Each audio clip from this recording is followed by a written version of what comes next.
Good evening, ladies and gentlemen. Welcome to our final episode of Fireplace Conversations for this winter series. Thank you so much for all of you who've been watching. I mean, we've had tremendous support. The last episode, we had like 18,000 views, and before that, we had 31,000 views. So thank you so much. Thank you to Alan Gray for making this possible. This evening, I am joined by Ms. Saima Shipala and Mr. Lionel van Tonder. And as you can see, you can't see him here, but he is online. He's joining us from Cape Town today. So we will be talking about fraud in the boardroom. We started in June already. We started talking about ESG. As you remember, firstly, we talked about the E of ESG and whether are we focusing too much? What does that look like? Then we talked about the S of ESG and wondering, are we doing enough with regards to that? Then in July, we talked about, IT and cybersecurity. We talked about 5G, and we talked about AI. So you can find all of those on our social media platforms. 2 weeks ago, we talked about, what did we talk about? We talked about fraud in the boardroom. We talked about detection and risk management. And today, we're going to talk about fraud in the evolving ESG context. And this is why I'm here with Mr. Shipala and Mr. Van Tonder. And now I'm just going to ask them to introduce themselves. Since Lionel, since you are far away, we're going to start with you. Just introduce yourself. I wanted to say ladies first, but happy to go. Thank you, Edla. Thank you, colleagues. And I don't know who's on the call, but nice to spend time with you. My name is Lionel van Tonder. I'm a director at the law firm Webber Wentzel, the biggest law firm in South Africa. And I'm heading the forensics practice. A bit about myself, if I may, Idla. I was for 25 years, I was a partner at PwC in the forensics practice, based in Johannesburg and later Cape Town. And I reached my retirement age at PwC, and thereafter, Webber Wentzel asked me to set up the practice at Webber Wentzel. And on the 1st of September this year, I will be here 1 year. So anniversary, 1 year anniversary. I've done forensics for many, many years. I've got a legal qualification. I'm admitted as an advocate of the High Court of South Africa. In my previous life, before PwC, I did legal articles, and then I was a prosecutor, acted as a magistrate, and then I was a state advocate, where I investigated and prosecuted economic crime. Okay. That's my background. And then in 1998, with a colleague, we started the forensics practice at PwC in 1998, and then stayed there until I joined Webber Wentzel. During my tenure, I also spent 3 years as a partner in Germany, where I also helped them to grow the forensics practice in Germany. I think that's enough from my side. I have with me Akila Nakti, who's silent in the background. He's a senior manager in my team, and who's admitted attorney, and also joined me from PwC. Thank you, Edla. Thank you, Lionel, and it's a pleasure to meet you. Mr. Shipala, tell us a little bit about you. Yes, thank you. Thank you to everyone. Thank you, Edra, for the opportunity to actually share in terms of the ESG and fraud in the industry. So, like Edra have indicated, my name is Saima Ashipala. I'm currently the executive head, risk and compliance, soon to be chief risk officer. That's just name change. I started with fraud investigation early on in my career from Old Mutual, Namibia. And then I have always done risk management compliance, which in most cases include the fraud aspects. Currently at the bank, I'm responsible for fraud policy, fraud investigations, risk assessment. I'm also responsible for ESG spectrum. This started on in 2016. Oh, wow. when we started implementing environmental and social into the projects that we fund. So again, is when I realized that the world is moving way too faster than where we were, because I think we didn't look at it in the context that we did. I then decided to be certified by the international standards for it's a UK institution, and I am now certified as an ESG advisor. Nice. Yeah. So we are lucky to have you. Thank you so much for coming here. And welcome to the studio, the audience that are here in person. The light is so bright, I can barely see all of you, but thank you for joining us. I hope you've had a cup of tea or coffee or some water. Thank you for being here. And so to our virtual audience, you're also very welcome. Thank you for being so faithful. We're going to get right into it. And Simon, I think I'm going to start with you and just remind everyone, since you are ESG certified, about ESG and why it's critical for today's corporations to integrate these factors. And maybe define ESG fraud once you've just reminded everyone. Yeah. Okay. Thank you. I think we all know that ESG is environmental and social governance. It's really frameworks that help organizations to identify risk and opportunities, really in the context of sustainable issues. Mm-hmm. When it comes to ESG fraud, the world is moving very fast. Mm-hmm. We have seen a lot of climate change. There is transition from the linear economy to really where we were, a whole lot of brown economy, and then we're moving now into the green economy. Okay. There has been a lot of society pressure, society.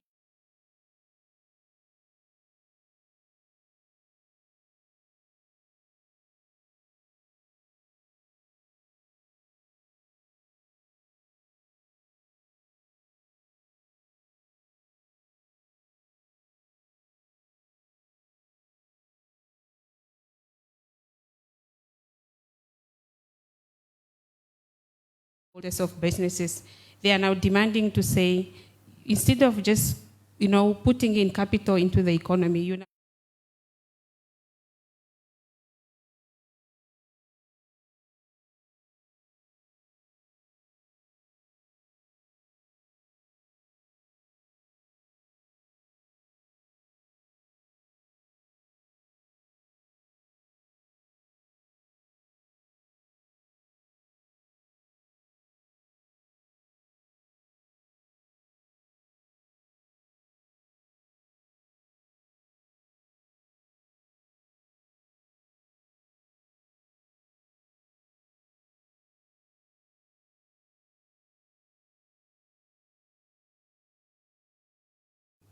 with what has been said.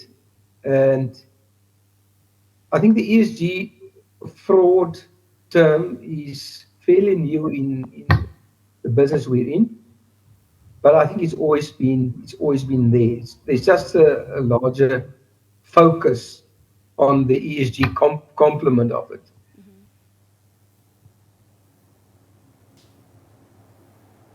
Are you still there? Lionel? What does that mean? I can't see what you're saying. Oh, he fell off. Sorry, people. Yeah, we lost our online person, but he's back.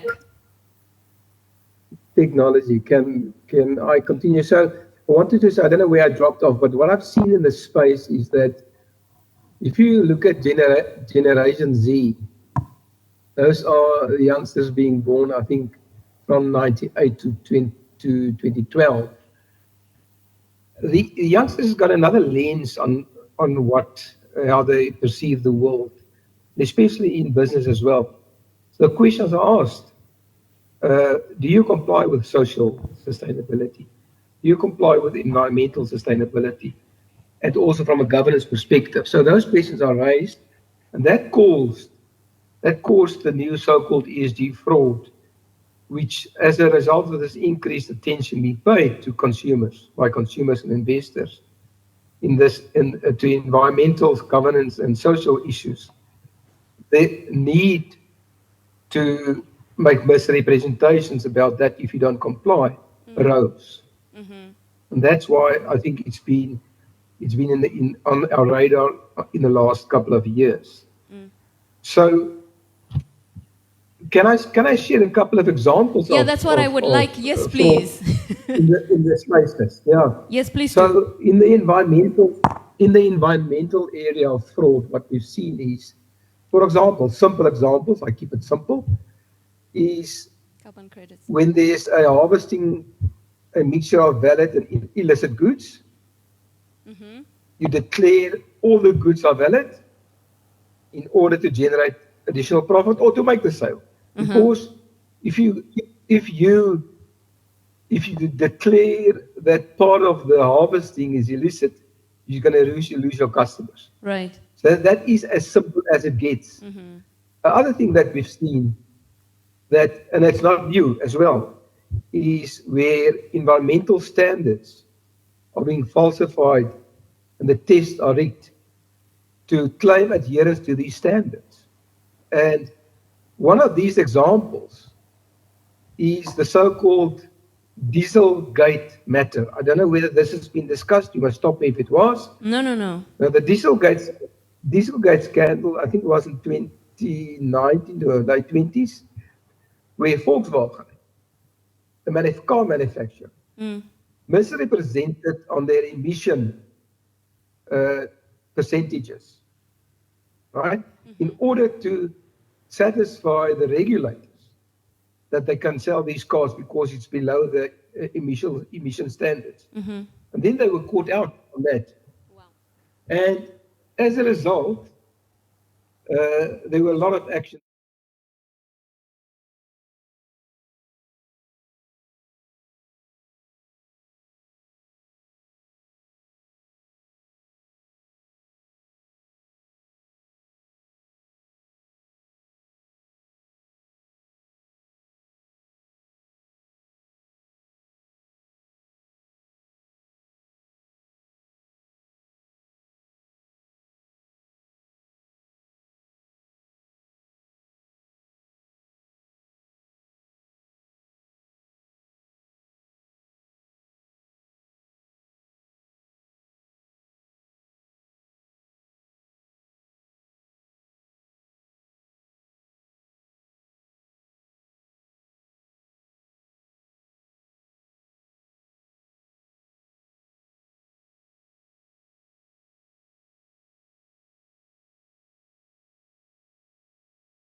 Illegally, I use that to make my business. That is environmental fraud as well. Yeah. And then I just want to also, we all know the term greenwashing. Yes. I'm not sure whether the audience has heard the term of brownwashing, No, we don't have brown, pinkwashing, only green. and rainbow. And I will share that with you if you allow me. But that is also, there's certain performance targets that's being set. And in order to qualify, you must represent the targets. Right. And a good example of that is when we all see the lenders these days, private equity funds, and business in general, are asking the question about, are your business sustainable? Are you meeting specific targets? And then the customer will report back, yes, I am. These are my percentages and numbers in the space. And based on that, apart from the financial numbers, they qualify for a loan, for example. That's a misrepresentation of the lender, right? So that's some examples in the environmental fraud space, Edla. Wow. But then there's also, I can pause there and take questions, but there's also, as I've dealt with the environment, there's also fraud that you'll find that is social fraud in the S of ESG. Yeah. Should I talk about that? Yeah, go ahead. Yes, please. Okay. So another example is in the social space. There's certain labor conditions that's being required with large contracts, for example, and multinationals. So if they don't comply and they conceal what actually happens, that's a misrepresentation Right. to their customers. You need advice from them and or to the regulators. Okay? So an organization and the management that conceals or misrepresents, for example, unsafe or non-compliant labor conditions, that is a misrepresentation with results to fraud. And if I might just quickly say, fraud is a common law, South African context, but worldwide is seen as the unlawful intentional misrepresentation Yes. of a set of facts to somebody that act to its prejudice. Okay? Now, this organization says my workforce and the workforce of my suppliers and contractors are all compliant. They work the normal labor-related hours. They've got good working conditions, and they are all at the age where they're allowed to work. If they misrepresent that, Yeah. it's fraud. Right. So, and you would all probably remember the furor in the marketplace about Nike some years ago. When Nike, if you don't know, they had people that, or contractors that helped them fabricate their tackies, their shoes. What they didn't tell the world, some of the places, At Jordan, I think. they use child labor, Yes. Yes. or they use people that worked 18 hours a day Yeah. at very low wages. So that caused massive reputational damage to Nike, and if I recall correctly, fines as well. And it took them years to recover from what I say is the ESG fraud that happened. That's why I'm saying it's not new. Right. It's something that's happened, but it's on the radar, and there's a magnifying glass ESG, which I 100% support. From and I'm a lawyer and investigator, and I support the initiative that the focus is on fixing ESG from an assessment and a prevention perspective rather than doing investigations later on. I will pause there on the social fraud. I don't know whether anybody else wants to chip in, but then we can go to governance fraud as well. Yeah. No, this is really, really good. This is really meaty. Thank you so much. I mean, and you've already kept, because I was going to ask next about, losses, because of this fraud. I mean, a lot of it, you get financial losses, but of course there's also significant reputational losses that you've already mentioned. And I think I want to ask you now, Ms. Saima, how do compliance and reputational risk intertwine with the occurrence of ESG fraud? Maybe you want to talk a little bit about that. Yeah. So let's talk about compliance risk first and understand and unpack that. So compliance risk basically means the repercussions that comes from non-compliance with certain standards, requirements, or ethical norms. Right. And the result of that is that an organization will be fined. There'll be some reputational damage to that. And then obviously it could be non-financial losses as well. So how it intertwines is the fact that when a lot of organizations actually, like my panelists just indicated, a lot of those fraud, which is ESG fraud, it's literally someone saying something that's not there. True, yeah. So the gap between what they say to try and build up their reputation and the reality have substantial risk, which eventually result in reputational risk for the organization. Yeah. Okay, that's good.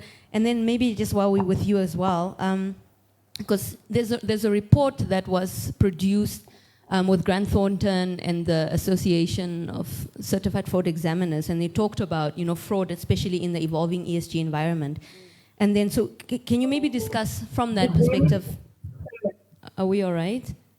Could you discuss the role of anti-fraud practitioners and mitigating these risks? How do they mitigate these risks associated? Because we especially, I mean, why we have these conversations is because we want to help, governing bodies in terms of how to do governance better. So what is the role of anti-fraud practitioners in mitigating these risks? The specialist for fraud is probably the best person to take that question. He can add on. Yes. So fraud practitioners actually plays a huge role. And as the ESG evolves, they also need to update and evolve the mitigation strategies that they have in place. They have the responsibility to actually advise the business on how to identify internal and external risk that then at the end of the day, they need to ensure that the mitigation strategy or the preventative measures are actually going hand in hand. If you look into what's currently happening, obviously a lot of things are being digitalized.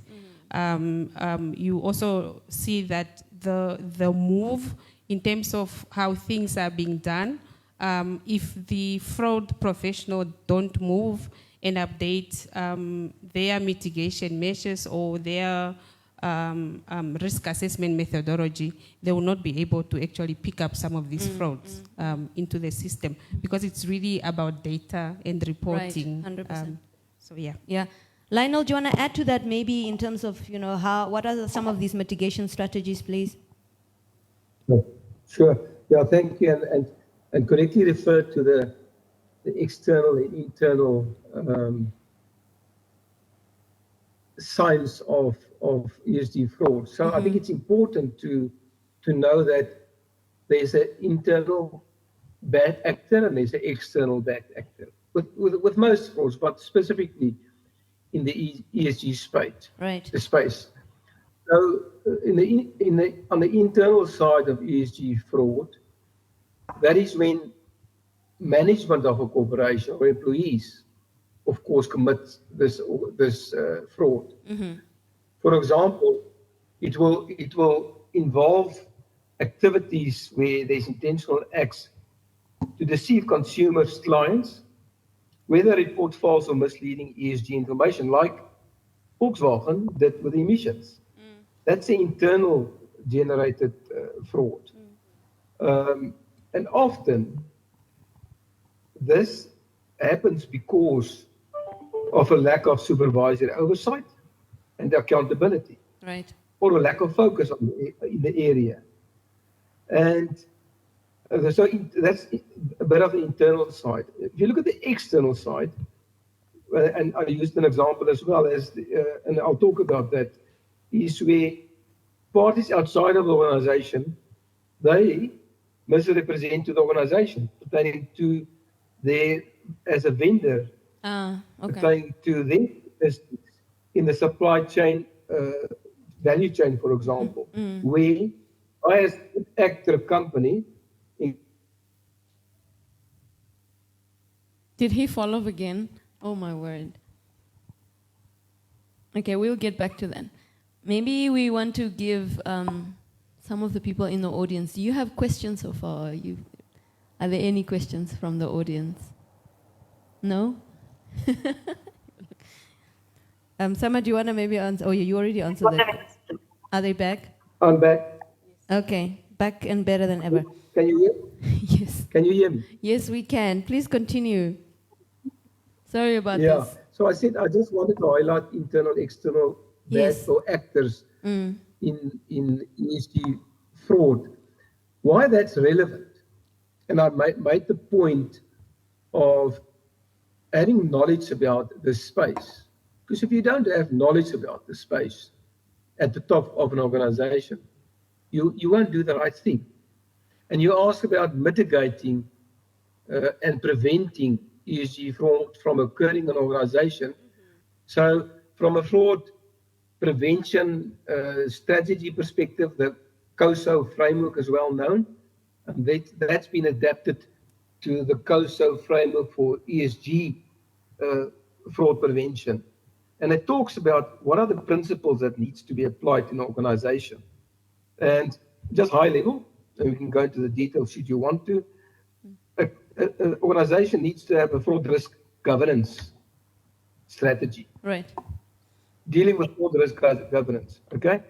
That would, for example, define what is the ESG materiality thresholds. Now, you can park that question for later because ESG materiality hasn't been defined yet, but there's certain questions that you must ask to ascertain, is it really material for the business, okay?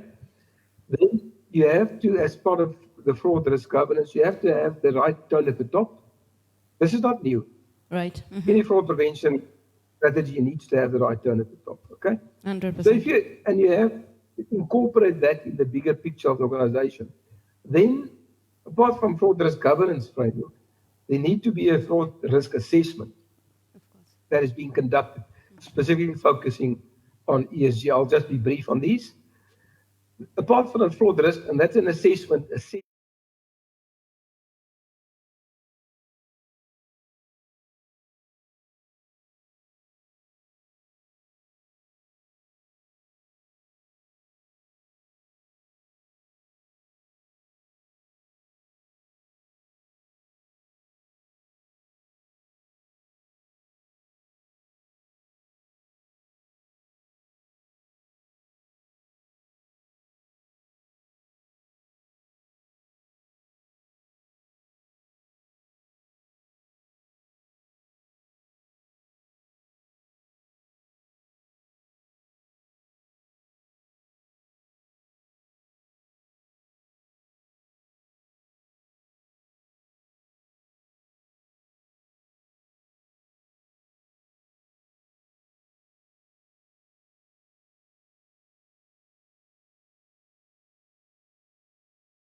Is the foundation that binds the E and the S in ESG. Yeah.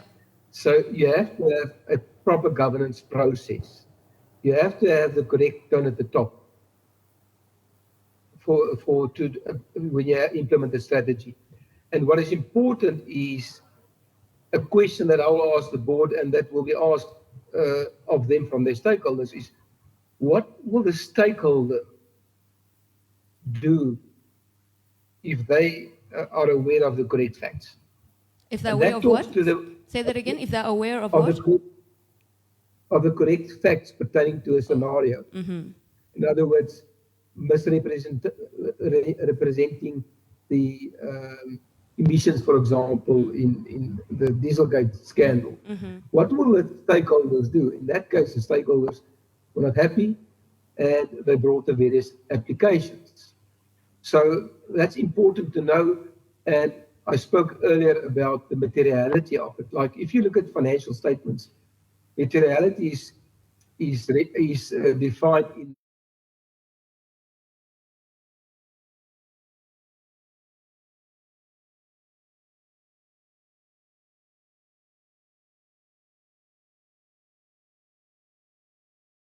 the business make of what has been misrepresented. And then you decide whether the impact of that is material or not on your business. So good. Yeah, and just to add to that, to just what he said on materiality, a lot of organizations, once they have defined materiality, which is a key one, however, with the standards that he just indicated, especially the IFRS standards, if something is not material, then it doesn't get included in, and that's why a lot of the ESG fraud get missed. Now, for board member, really, they need to ensure that the fact that something is not material, you need to focus on what was the intention of the misstatements. So if the intention was to benefit something or someone, then that's when fraud really comes in. And just to add to what Elia said, it's also very important to have roles clarified so that everybody understands what they're supposed to be doing, or the committees understand what they're supposed to be doing. That's in terms of the charters of boards and management when it comes to ESG. Yeah, this is so good. And I think when you talked about intent and, it's taking me back to just the basics of fraud, the fraud triangle. I mean, I remember, as an ethics practitioner, we talked about, opportunity and what is this? Opportunity and... Rationalization and pressure. Yo, it's like my grade 1 exam. I failed it right here. Yeah, so can we, in terms of now the ESG, what does that look like? How do we apply it to ESG fraud, and can we get examples of what that look like? Do you want to go, or Lionel, do you want to start? Okay, you referred to the fraud triangle. So, as you know, that was designed by Robert Cressy in the 70s already. So also not new to all of us. So, and it's the opportunity, there must be an opportunity to create fraud, to commit fraud. So what we've discussed up to now, in an organization, there will be an opportunity if there is a lack of awareness in the organization of ESG, is if there's a lack of understanding of what it is, right? If there's a lack of understanding what is the reporting obligations and what are the reporting consequences. If that is not understood in the organization, your supplier, for example, or maybe an employee, will abuse that opportunity, that gap that's created to commit fraud. That's from an opportunity perspective. So from an incentive perspective, I spoke about the lending and the raising of capital. Right. I mean, if the C-suite needs to decide, right, and make decisions about raising capital, right, and if there's a constant insistence from the private equity funds that you need to comply with these ESG denominators, unless you won't get the funding, then there's an incentive to misrepresent, to create the numbers that will convince the investors to provide you with funding. So that is in the ESG space, incentive or pressure. Maybe the funds are really needed in the business. So that's it. And then from a rationalization perspective, and that really actually means, but we've always done that, or the end justifies the means, or if we don't do it, the company may be liquidated and there's then people losing their jobs and their income, etc. Wow. That is how the bad actors may think, that justify that in a situation where there's opportunity incentive to commit. I'll pause there. Wow. Yeah, You want to add? Yeah, just to add to that, I think the major issues or major problems that we currently have, and a lot of us are actually going to use that as an excuse, is the fact that there's really lack of uniformed standards. Right. And really, there's a general lack of understanding of ESG application and integration.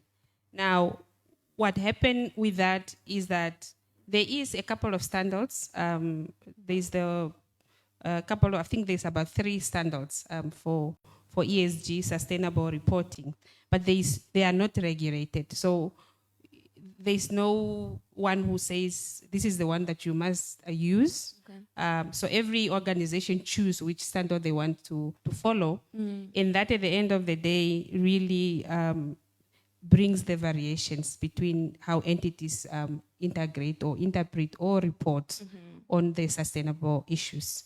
So we could easily use that to rationalize whatever we're doing. Right.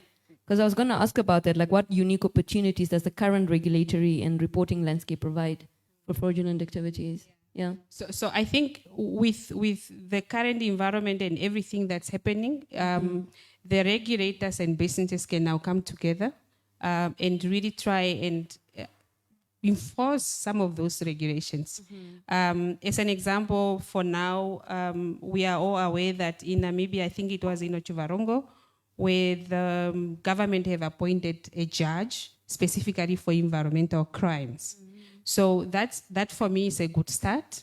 It's really now up to the regulator to decide which regulation they want to apply. Although Namibia is very small, we usually copy and paste. For as long as there is a regulation that we can all comply with, there is an opportunity for us to all save the planet that we have. And there is, again, an opportunity for regulators to earn some dollars in terms of fines and penalties as well on that. Yeah. Yeah. Lionel, do you want to add anything? Yes, I just want to talking about the regulators. I mean, I've seen that from a South African context. It's also not properly regulated. That's 100% correct. But what we've seen recently is, for example, the Companies and Intellectual Property Commission, it's known as the CIPC. They introduced voluntary ESG reporting in Q4 of 2023. So that's voluntary, right? It's being said that from the financial year 25 to 26, the disclosure may become compulsory. So that's a good move. And from a corporate governance perspective, the JSE listed companies are required in terms of the King Codes to report on sustainability. So there is now a reporting obligation, but this is not regulated. It's just from a King Code perspective.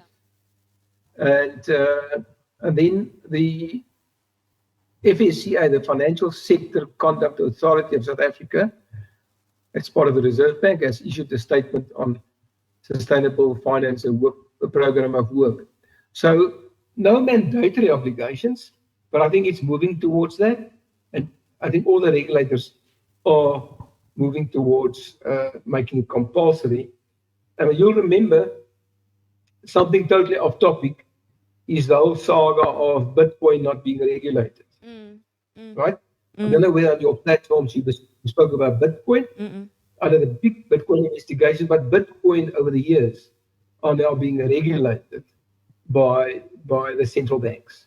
And I think we'll see the same flow and the same move to this being regulated. This is a vehicle that just moves slowly. Thank you, Lionel. Wow. So given the evolving nature of ESG frameworks, how could companies approach setting up effective anti-fraud measures that are robust but adaptable? Because we talked about they need to have them. So, how do they set them up? Oh, Lionel, you're going first. All right. no, I just wanted to say briefly, I did refer to the COSO framework and the ESG framework that is documented in different papers. That's a good start. But I think the starting place is to creating the awareness internally and to train the employees about what it is. Tell them it's not just a phase, ESG is here to stay. What it is, what's the risks, what's the rewards.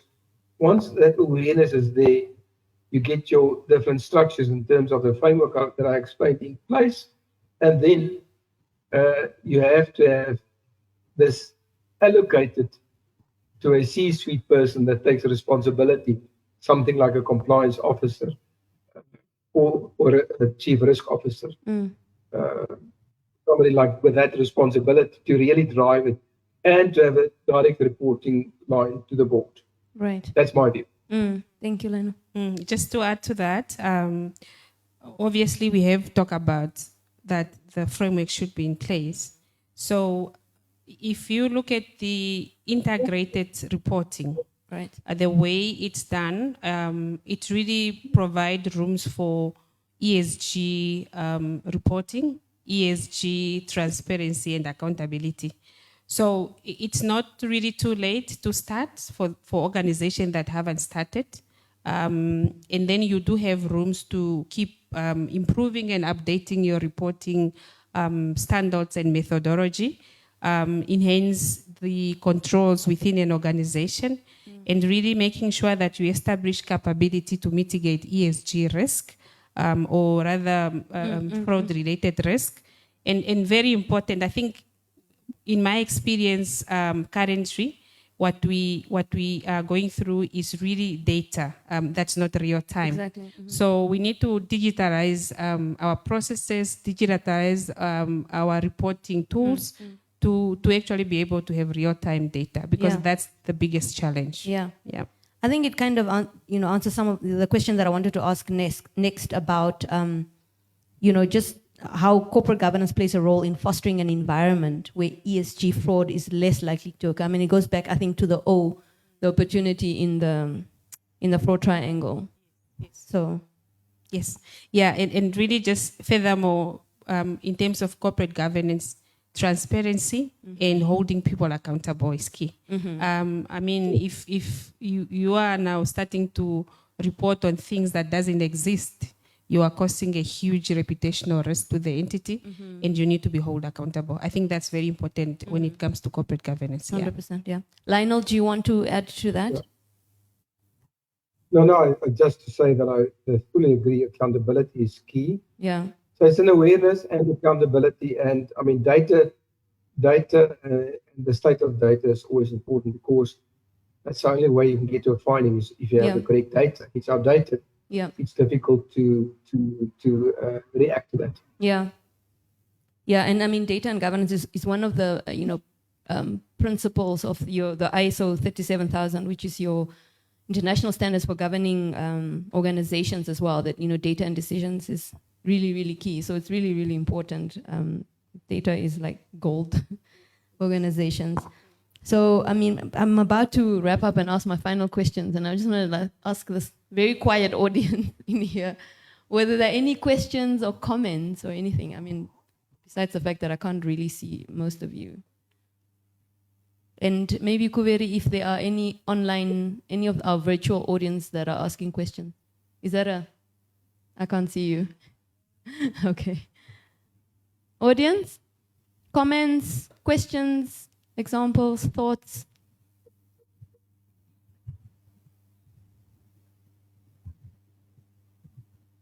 No? All right. Oh, there's a hand. Oh, you're scratching your head. Wow. Really? All right. All right. And so, and our virtual audience is also quiet. Okay. Sorry? Okay. not a question, more of a comment. I think. Maybe just tell us who you are and where you're from. Okay, my name is Beatrice Amadila. I'm from Powercom. Mine is not a question really per se, more of a comment. I think, judging from the discussions, it's obvious that there is a strong interlinking between board fraud, Okay. and the G in the ESG, which is governance. So basically, I think that's a very, it's important, it's quite critical to ensure that the board members that we appoint are well vested in 100%, this specific issue, and they fully understand what we mean when you talk of ESG, and what are the consequences of omission, Right. and commission. Thank you. Yeah. Thank you so much. Yeah, no, 100%.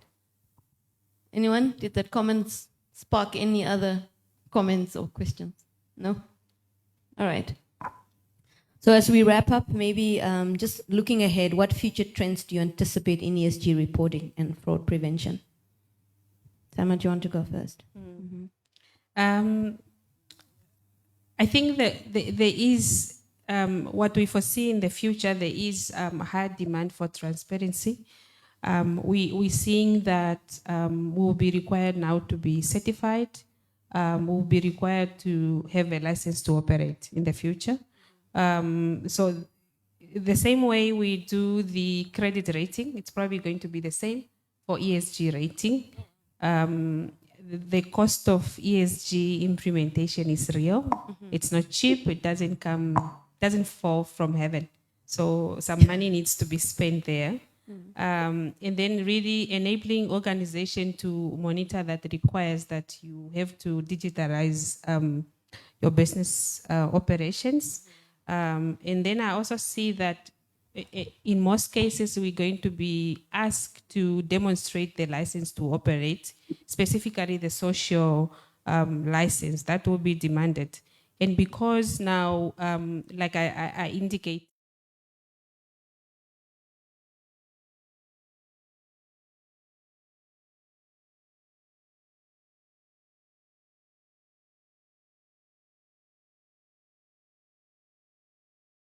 we have probably whistleblowers on ESG. There will be policies and legal actions, and the activists will also take advantage of that. So the future of ESG, where we're going, a lot of accountability by organization will be required and demanded. Yeah.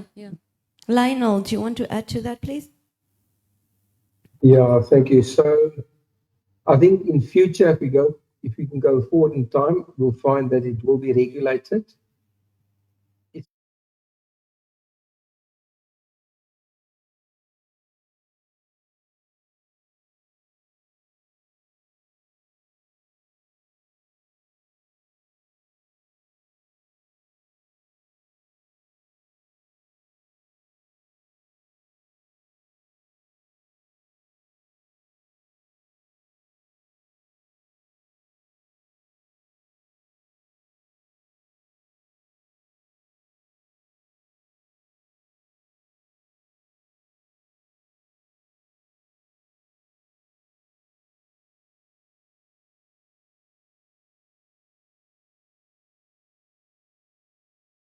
Companies that does that correctly and effectively. I think there's going to be a lot of work in this space for specialists like yourselves to assist clients to implement, but also when they're naughty, to investigate, and based on the investigation, one of the consequences is the mitigation of it, and also the remediation of the controls that's not in place. I think that's the way forward. Right. I mean, and you've touched sort of on the final question that I had about how can companies and regulators work together to create like more stringent standards and clearer guidelines to curb ESG fraud. Maybe you can just fill that in a bit more if you want to. Lionel? Yeah, so 100%. I think globally you can see in Europe, I think Europe is a bit ahead of from a regulatory perspective. And I think the regulators globally, they actually learn from each other. And although Europe is leading, there's a lot of lessons to be learned. And I think business, as I said, there's a societal request or demand that the ESG framework gets implemented and applied and followed through. And that will cause the regulators and business to get together to make sure that the regulation will happen. And of course, as we know in the countries, once there's regulation, there's input from business to make sure that it is applicable and useful to business. So I think that's the battle of minds will still happen. And once that's happened, the regulations will find its way in the different territories at different times in different jurisdictions. Thanks, Lionel. Do you want to add? Yes, yeah, and just to add to that, I think while we're doing all of this, we should never lose the bigger picture. And really, the bigger picture is not the regulator enforcing, it's not the investor enforcing or the employee demanding some pay, equal pay. It's really us understanding that the world is shifting. So it's not business as usual anymore. There is a whole lot of climate change that we see ourselves. There is a lot of Generation Z. I think when I was Generation Z, I was not like the Generation Z now. So they are actually shifting the whole world, and we need to maintain sustainability. We need to sustain it for our children. And I think that's a bigger picture that we must be focused on. 100%. Thank you. It sounds like you're already wrapping up, because now we're wrapping up the wrapping up. And so maybe just, final thoughts, if you want to sum up something that you want to leave our audience with before we close. Lionel, maybe go first. Remember, it's just on a note of, remember I spoke about greenwashing. So all of us know about greenwashing, the misrepresentation of the requirement in the environmental space. But now, and I've read it in my research, that, and what we've seen is what is now termed color washing. Okay. So do you imagine what color washing is? No, or should I expand? Please. Yeah, please explain to us. Okay. Yes. Okay. So it involves, for example, pink washing. That means it involves the promotion of female empowerment in the market. Say that again?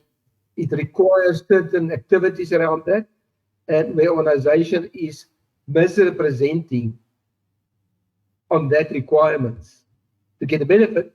In other words, they say they have 5 women maybe at leadership, and it's not there. The misrepresentation in advantage.